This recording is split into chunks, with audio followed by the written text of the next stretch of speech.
Hello again. I made some soup. Pretty good.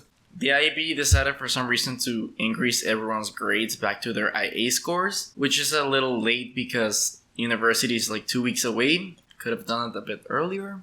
For some people, it didn't change points at all. I received an extra point in chemistry, psychology, and English, making my 39 now a 42. I made a TikTok about this, but it really flopped, and we don't talk about that.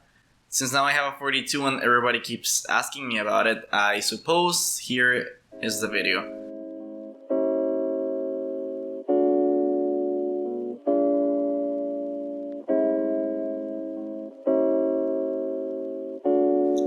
I don't like wasting people's time. I understand you have other things to attend to, such as your IB classes, so I will keep this simple and short. I also want to state that these were the techniques that worked for me, but you guys are not replicas of me. These things may not exactly fit with you, and that's okay. You just need to find what works for you. So one would be to understand your study style. This was probably one of the most important things I learned from the IB. Some people have a really hard time learning content from their classes without a teacher. Some people don't. Your brain is wired differently from your classmates, and you need to accept that before you do anything in order to maximize your studying. 2. Do classes that spark interest in you. Before you select your classes, you should research a little about what the courses are about, how they assess, what they look at. This is all meaningless if you're not engaged with your class.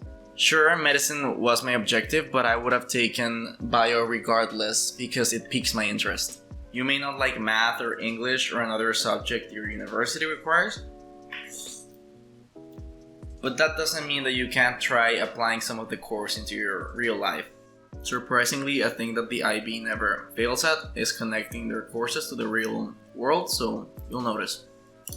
If you really dislike your class and it's too late to change, then shift your attention to the thought of finishing that class and not having to do it anymore for some last minute motivation. 3. Don't sleep on your EE. This is very straightforward. Milk information from your supervisors as if they were a cow. Annoy the crap out of them because ultimately they're the experts on what an examiner is looking for in an essay.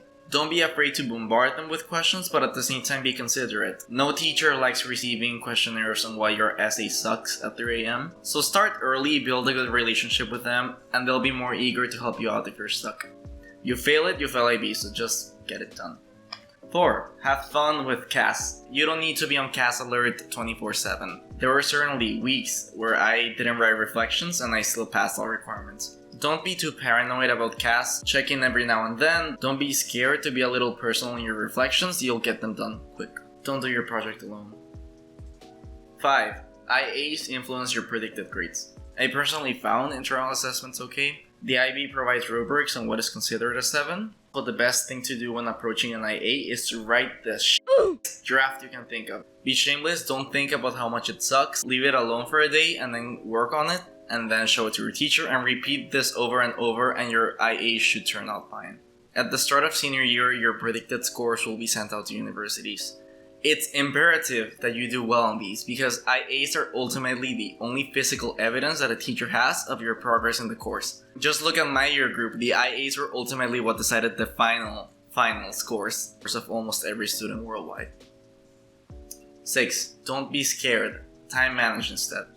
IAs, EE, TOK, HLs, SLs, CAS. I understand it's scary when you hear you have to do all these things within the span of 2 years. And you also see your upperclassmen on social media complaining at 3 a.m. about mental health, sleep, and stress, which the IB hasn't done a good job in addressing, to be honest.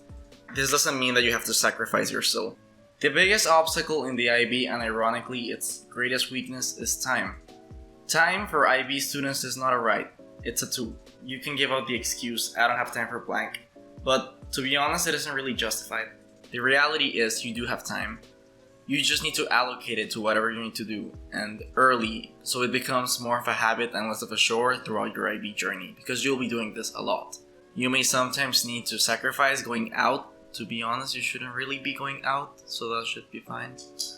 But it's okay. It's all gonna pay off in the end. And that's time.